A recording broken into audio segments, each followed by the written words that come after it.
So just putting things in perspective as to where we are as an industry, how we've got to this point. So if everyone agrees 2021 was a spectacular year, probably the best we've seen for the industry in a long time. And after that, 22 was a little bit more challenging. Things are starting to get tight. We started off with a brilliant first quarter, and then things started slowing down, and then we had the Ukraine issue, and a lot of other things also came in. Next slide, please.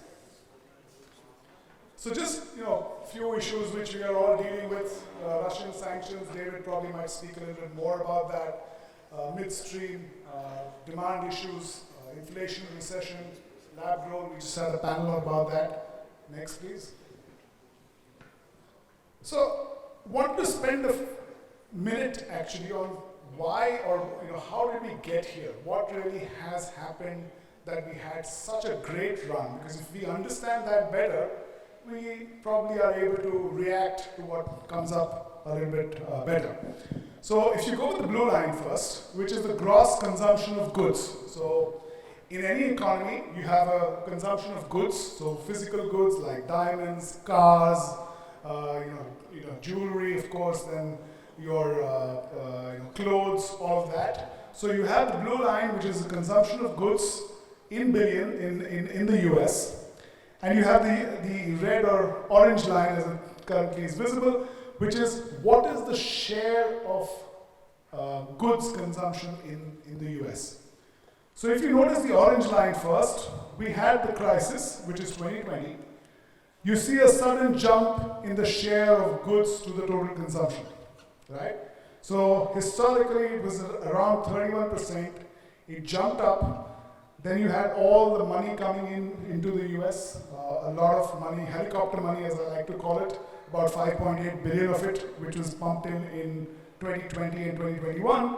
And while that was happening, a lot of avenues where people could use services, whether it's restaurants, whether it's services, whether it's holidays, all of that was kind of not available. You could not do that freely.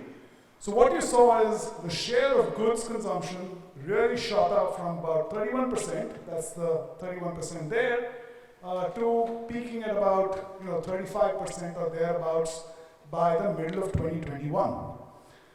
After that, it was kind of stable for a year, but now it's starting to come down as people start again going back on holidays, they start going out, they start eating out.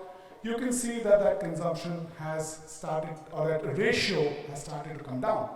However, when you look at the blue line, that went up, and that's kind of stayed up because apart from this is the multiplying factor, which is what's the GDP or what's the consumption. So that has stayed high, which means our consumption is or the consumption of goods has been flat. Next slide, please. So if you look at jewelry for the same data, you can see that jewelry has been kind of flat for 2 years. Then we had COVID, and then it went up and up, and it peaked at about 50-60%. And in the last from about September onwards of 2022, you can see that that's dropping. We'll get the latest data later this week. Next, please.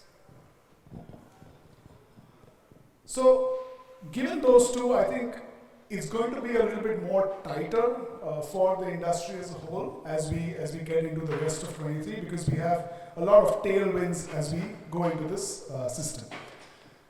In terms of LGD, I think a lot has been said. I think I've maintained this for a long time. It's a fabulous business. It's not a diamond business.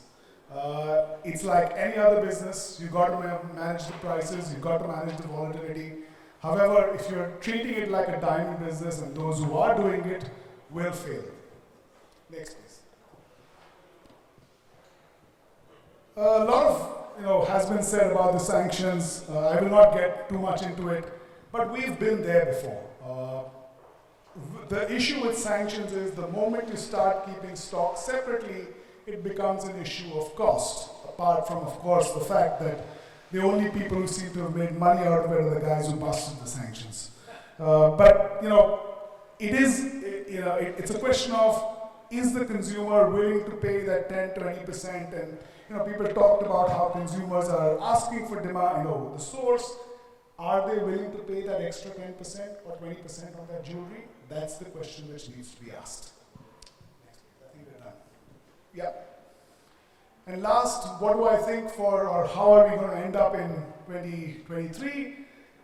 I think we're going to be down about 7-8% on the polish side and a little bit more on the jewelry side. Thank you.